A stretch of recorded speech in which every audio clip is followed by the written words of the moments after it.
खरं तर दरवर्षी म्हणजे जवळजवळ 56 वर्ष शिवसेनेचा दसरा मेळावा शिवतीर्थावर होतो आहे आणि हा मेळावा आम्ही वर्षभरात केलेल्या आमच्या कामाचा आढावा आणि वर्षभरात पक्षाची उद्दिष्ट काय आहेत आणि पक्षाची ध्येयधोरणं काय असतील याच्या संदर्भात पहिल्यांदा बाळासाहेब ठाकरे आम्हाला संबोधित करायचे.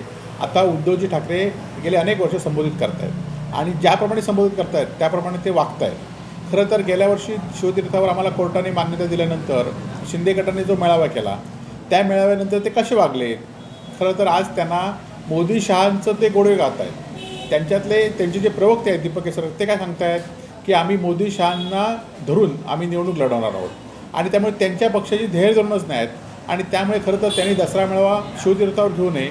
त्यांनी दसरा मेळावा भाजपच्या कार्यालयातच घ्यावा आणि भाजपची ध्येयधोरणं ते सांगणार आहेत तर भाजपच्या कार्यालयातच आणि भाजपच्या कार्यकर्त्यांना घेऊनच त्यांनी दसरा मेळावा घ्यावा.